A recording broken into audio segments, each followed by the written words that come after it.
Terima kasih Anda masih bergabung di NTV Prime, saya Patricia Mapalie. Pemirsa, nasib para koruptor di negeri ini bisa jadi tidak akan berakhir tragis.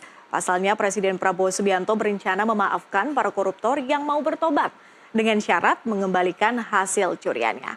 Pernyataan ini sontak menuai beragam reaksi. Apakah wacana ini sebuah kebijakan yang tepat dalam memberantas korupsi yang trennya terus meningkat? Lalu apa yang perlu diantisipasi dari wacana ini? Kami akan membahasnya dengan narasumber yang sudah hadir di studio, yaitu ada mantan pimpinan KPK, Saud Sitomorang. Pak Saud, terima kasih sudah berkenan bergabung di NTV Prime. Selamat malam. Dan melalui sambungan Zoom sudah bergabung Wakil Ketua Komisi 13, Sugiyat Santoso. Melalui sambungan Zoom, Bang Sugiyat, ketemu lagi, apa kabar? Bang Sugiyat. Selamat malam, baik. Selamat malam, ketemu lagi Bang Sugiyat, terima kasih sudah hadir di NTV Prime. Sebelum kita berdiskusi, Bapak-Bapak, kita akan dengarkan dulu pernyataan dari Presiden Prabowo Subianto. 2 bulan, ya kan? Anda sudah hitung berapa koruptor yang sudah ditangkap?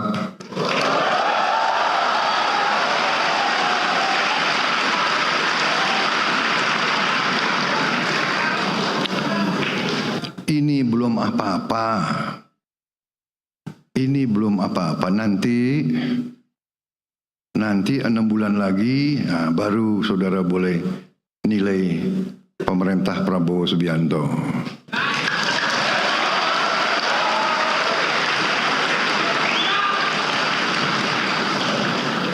Saya dalam minggu-minggu ini, bulan-bulan ini, saya dalam rangka memberi, apa istilahnya tuh, memberi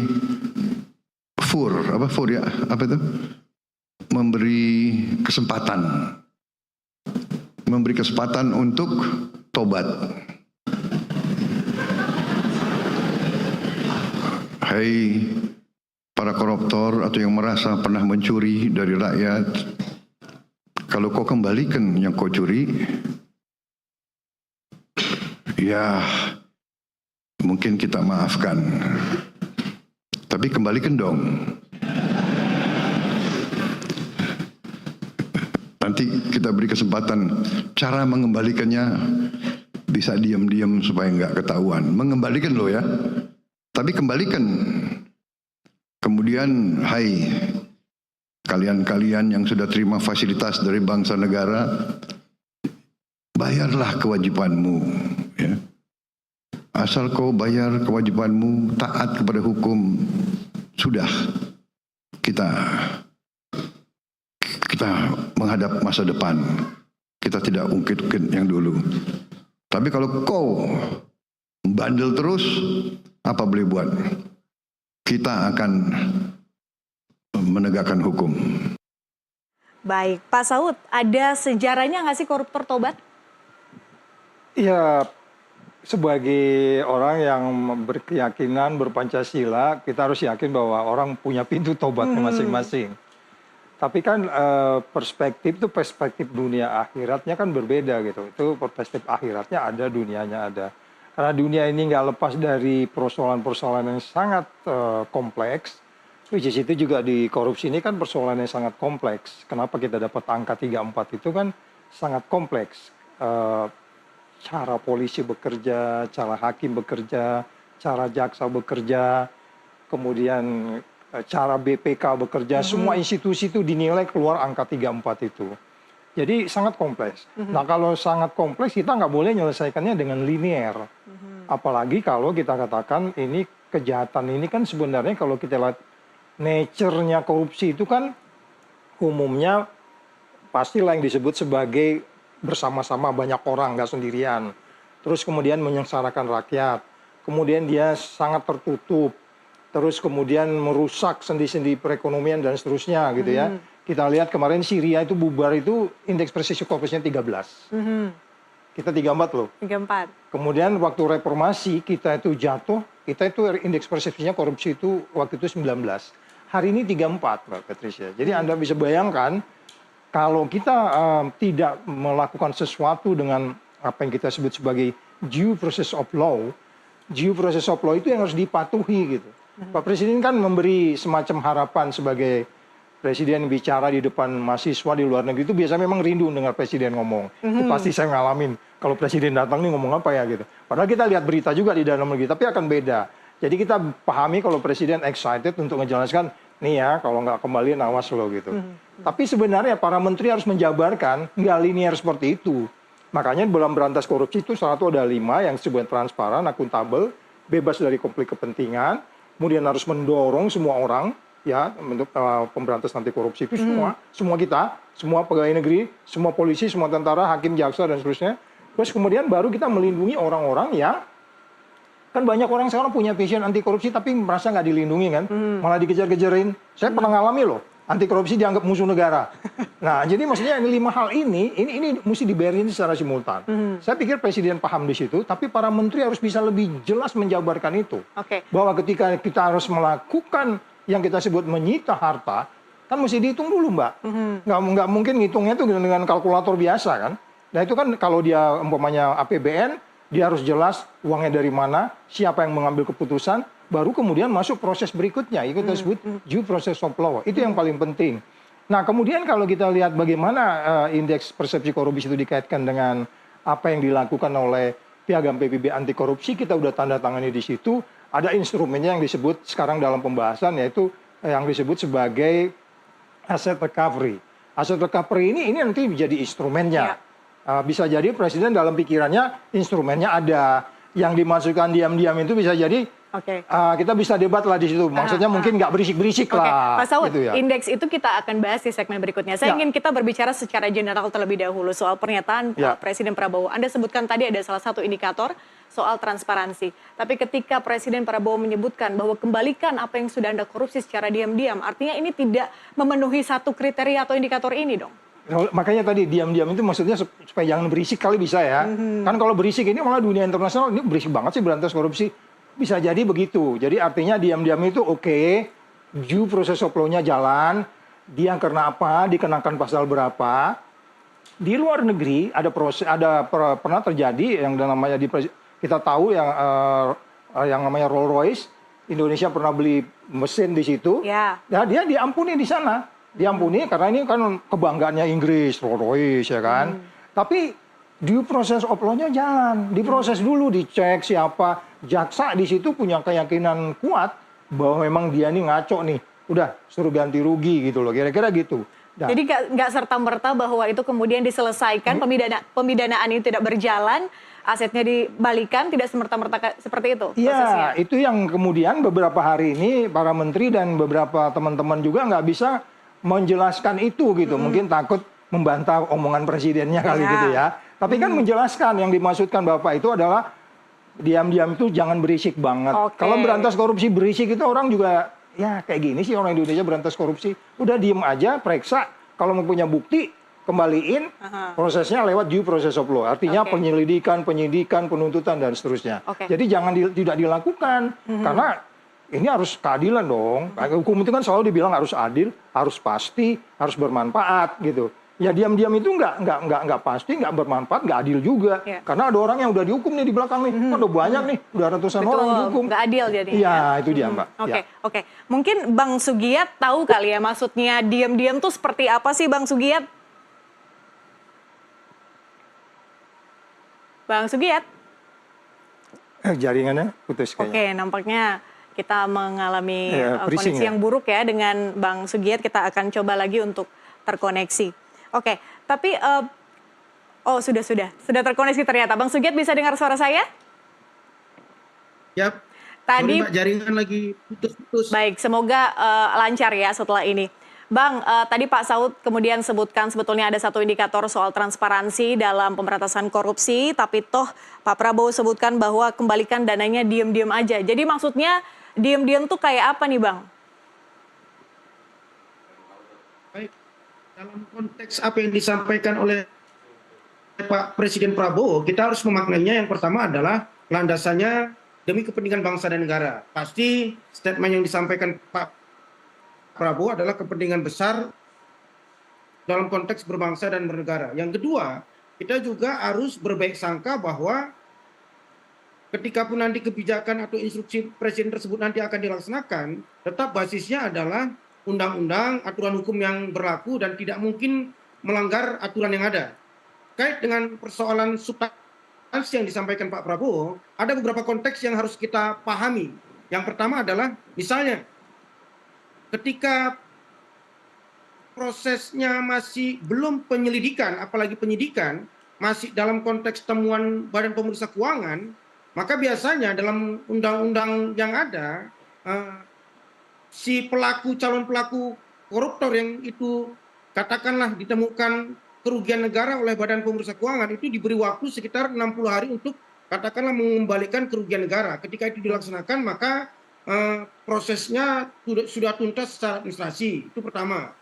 Bisa saja konteksnya itu bahwa kalau kalian ada melakukan hal-hal yang merugikan negara dan itu sudah menjadi temuan BPK, maka kembalikan.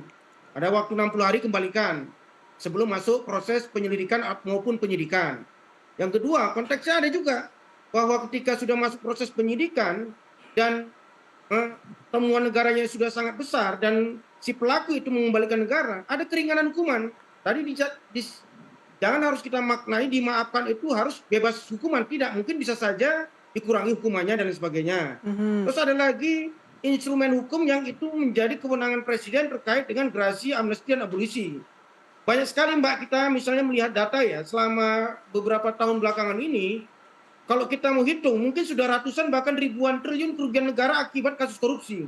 Tapi tetap pelakunya tidak mengembalikan dan pelakunya malah lebih memilih itu ditahan selama beberapa tahun, dia bisa melakukan jual beli putusan di pengadilan, dia bisa enak-enak di lembaga permasyarakatan, menjalani hukuman, tapi aset atau kekayaan dia dari proses korupsi itu tidak dilakukan apapun, dan itu banyak sekali peristiwa yang terjadi di Indonesia. Oleh karena itu, jangan sampai nanti ada sebuah adagium, kalau mau korupsi ya sebanyak-banyaknya saja, nggak apa-apa. Nanti jalani proses katakanlah 4 tahun, 5 tahun, 10 tahun, dan ternyata di kehidupan di lembaga permasyarakatan kita juga bisa katakanlah mendapat fasilitas-fasilitas yang tidak sederhana, malah mendapat kemewahan.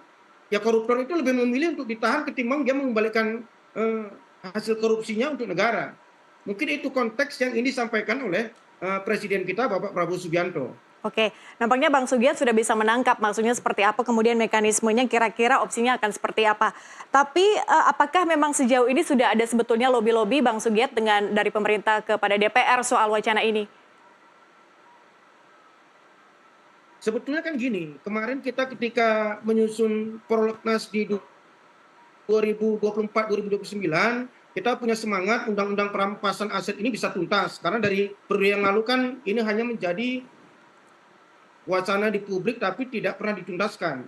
Kalau undang-undang perampasan aset itu bisa tuntas, saya pikir tuntaslah di hilirnya terkait dengan penegakan hukum, apalagi konteksnya adalah pemberantasan korupsi. Ternyata kan tidak. Kalau dalam konteks apakah sudah ada lobby-lobby eksekutif, pemerintah dengan DPR, tidak. Karena kan ini baru kemarin statement yang disampaikan oleh Pak Prabowo ketika kunjungan ke luar negeri. Tapi semangat yang kita tangkap dari statement Pak Prabowo itu tadi, semangatnya adalah kepentingan bangsa dan negara, bagaimana kerugian negara yang sudah diambil oleh para koruptor itu bisa kembali ke negara dan bisa dimanfaatkan untuk sebesar-besarnya kebermanfaatannya buat rakyat Indonesia, tapi juga bisa katakanlah efek hukumnya juga tidak boleh sampai membuat para koruptor itu berpikir bahwa enak-enak melakukan korupsi, tapi nanti ujung-ujungnya tidak dihukum itu. Oke, Pak Saud, kita tentu frustasi dengan yang namanya koruptor, dengan tindak pidana korupsi, banyak sekali yang kemudian sudah ditindak, mati 1 tumbuh 1000 bisa dibilang seperti itu. Nah, artinya apakah memang ini bisa jadi jalan keluar atau solusi paling tidak untuk mengurangi?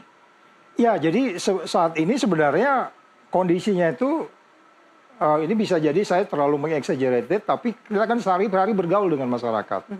Masyarakat itu sudah hopeless dan helpless. Udah hopeless kan helpless. Iya dong, itu angka 34 aja itu udah menggambarkan. Bayangin, Mbak, dari 1 sampai 100 kita dapat 34. Artinya, kalau kita bereskan korupsi ini, 70% persoalan kita selesai. By definition itu begitu kalau mau pikir liniernya. Tetapi nggak begitu juga karena itu ada unsur pencegahan dan seterusnya.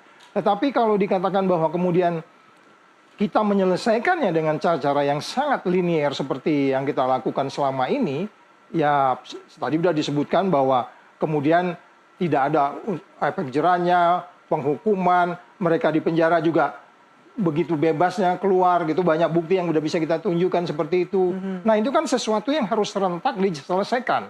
Jadi tidak hanya soal ganti rugi. Ganti rugi itu hanya soal kecil saja dari sejumlah besar persoalan yang ditimbulkan dari korupsi itu. Kalau umpamanya jembatan dibangun, nggak jadi-jadi yang harusnya masyarakat sudah nyebrang, efek sosialnya kan sangat tinggi. Jadi dengan gampangnya dia hanya mengembalikan yang diambil oleh dia. Ya kan? Mungkin dia ngambilnya berapa gitu, 2M gitu. Tapi kerusakannya jembatan ini kan sampai rubuh berapa hari nggak jadi, nggak selesai, atau kualitasnya nanti bakal rubuh dan seterusnya.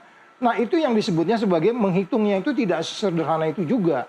Itu sebabnya kalau kita bicara pemberantasan korupsi yang kita anggap bahwa mampu mengubah, kan ini kan korupsi ini behavior, ini perilaku. Apakah dengan kita minta uang itu terus kemudian dia ngambilnya 500 katakan, atau semuanya kita sita-sita. Terus kemudian katakan dia dihukum, udah selesai? Enggak juga.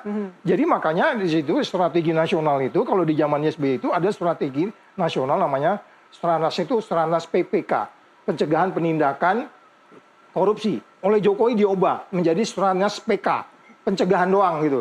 Cegah-cegah aja nggak ngomong sana sini gitu. Itu udah biasa Mbak. Dulu kita Stranas PPK ngomong sana sini ketemu gubernur kurang 2 minggu kena OTT dia.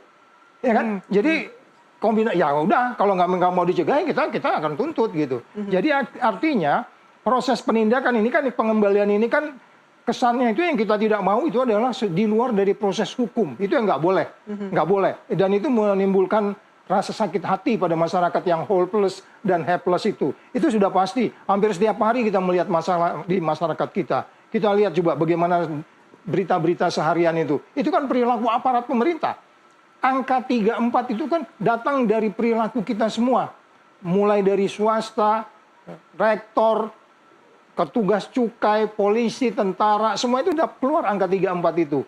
Nah kemudian kalau kita secara linear saja mengatakan, kemudian kita lakukan pengembalian uang, kemudian itu selesai, saya pikir itu satu logical fallacy yang kita sebut, bahwa kita logika berpikirnya salah.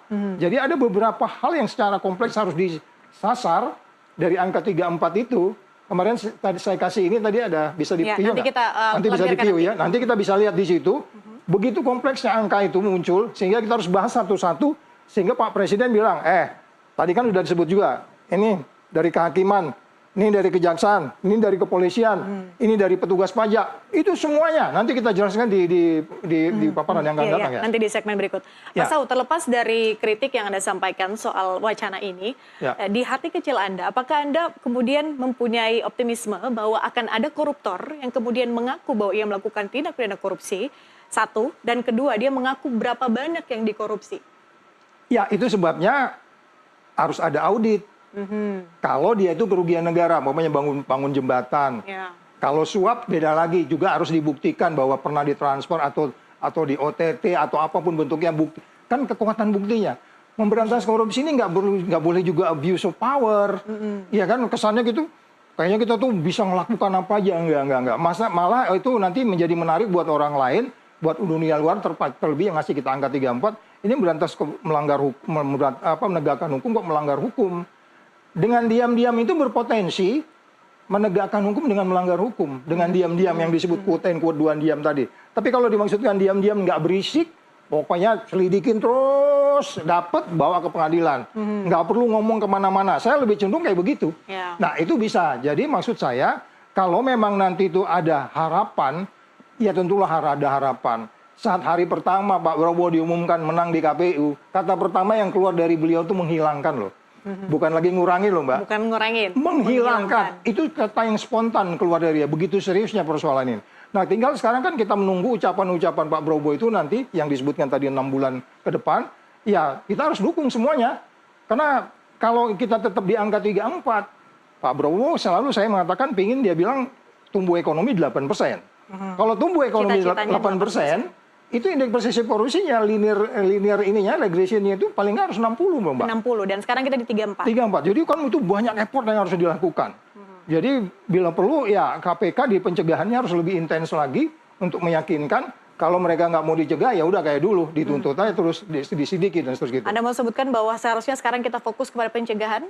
Oh yes, udah ya makanya strateginya harus diubah. Saya ingin tahu sebenarnya Pak Prabowo selesai tahun tahun 2029 dia pingin indeks persepsi korupsi berapa? Dulu SBY-nya dia pingin 50, tapi nggak nyampe memang karena memang banyak. Tapi naik dia. Naik gitu. Jadi harus punya target untuk kemudian ini message kepada semua jajaran, gua pingin mau tahun 2029 50 ya. Di atas Malaysia dikit deh, kita bikin 55. Masa kita sekarang di bawah Timur Leste? Timur Leste kan 43 loh, Mbak. 43. Iya, kita 34. Malu di bawah itu gitu. Jadi ini saya bilang kita masih punya harapan dan saya percaya ya dia punya sumpah prajurit, punya Sabta Marga. Saya pikir dia akan laksanakan apa yang dia sebutkan. Oke, Ya. Oke, Bang Sugiat, sebelum kita jeda, satu pertanyaan. Artinya DPR sebetulnya sudah inline dengan wacana pemerintah ini kah? Atau sebetulnya masih ada yang perlu diperbincangkan lebih lanjut? Karena mengingat dari RUU perampasan aset saja sebetulnya tidak masuk prolegnas. Ya Mbak izin, kalau terkait dengan RUU perampasan aset itu masuk dalam prolegnas jangka menengah. Kalau dalam konteks jangka pendek di tahun 2025 memang tidak masuk, tapi sepanjang ingatan saya RUU perampasan aset itu masuk dalam prolegnas jangka menengah. Insya Allah nanti Gerindra juga akan bagaimana mendorong bagaimana supaya RUU perampasan aset ini bisa secepatnya tuntas supaya terkait dengan pemberantasan korupsi di tingkat hilirnya bisa tuntas. Tapi begini Mbak, semangat yang disampaikan oleh Presiden Prabowo, saya melihat ini semangatnya dalam kerangka menyelamatkan kekayaan negara supaya bisa digunakan untuk kesejahteraan rakyat. Misalnya ada beberapa kasus, misalnya pengolahan perkebunan yang puluhan ribu hektar misalnya tidak memenuhi izin dan itu sudah inkrah putusannya oleh hukum, itu harus kembali ke negara. Banyak sekali yang kasus-kasus seperti itu pengolahan kebunnya itu tetap dilaksanakan oleh pihak swasta yang itu sudah divonis telah melakukan kerugian negara. Mereka di penjara, bisnisnya tetap jalan, uang bisnisnya tetap mengalir. Itu yang mungkin semangat yang disampaikan oleh Pak Presiden, jangan sampai terjadi seperti itu lagi. Itu yang kita dan itu kalau dikapitalisasi angkanya bisa sampai ratusan triliun. Misalnya pengolahan tambang yang sesungguhnya itu sudah katakanlah sudah menyalahi aturan yang ada dan itu tetap dijalankan. Saya pikir ini yang menjadi semangat yang disampaikan oleh Pak Prabowo. Belum lagi misalnya saya belak-belakan saja. Sekarang seperti ada game seperti yang saya katakan tadi. Sekarang kalau di Indonesia dengan mekanisme peraturan yang ada, kalau mau korupsi jangan tanggung-tanggung. Ya sekalian aja korupsi triliunan, nanti bisa beli vonis di pengadilan, nanti bisa menjalani putusan itu di penjara katakanlah 4 tahun, 5 tahun dengan fasilitas yang ada, dan itu tidak menimbulkan efek jera bagi para pelaku korupsi. Saya yakin apa yang disampaikan oleh Presiden kita, Bapak Prabowo Subianto, ini warning awal. Wahai para pelaku kejahatan koruptor yang sudah melakukan tindak pidana korupsi dan itu melakukan kerugian negara, kita kasih kesempatan. Silakan, pasti jangan kesannya seolah-olah bahwa nanti para koruptor itu yang akan bertobat dan melaporkan ke negara. Tidak. Kan ada temuan BPK, Mbak. Kan mekanismenya kan gitu. Ada temuan Badan Pemeriksa Keuangan dalam konteks proyek, dalam konteks apapun lah. Itu yang harus ditindaklanjuti selama 60 hari. Kalau tidak ditindaklanjuti selama 60 hari itu baru masuk proses penyelidikan. Baru kemudian proses penyidikan. Saya pikir pasti nanti pemerintah, aparat hukum punya data bagaimana temuan BPK ini bisa dimaksimalkan atau dimanfaatkan sebesar-besarnya untuk kepentingan bangsa dan negara sebelum masuk ke proses penyelidikan maupun penyidikan. Bagaimana yang dihasilkan dari kesimpulan Badan Pemeriksa Keuangan itu bisa ditindaklanjuti. Yang pertama adalah dalam konteks pengembalian kerugian negara tersebut. Oke, kita harus jeda terlebih dahulu. Kita lanjutkan di segmen berikutnya, Bapak-Bapak. Pemirsa tetaplah bersama kami, NTV Prime segera kembali usai jeda.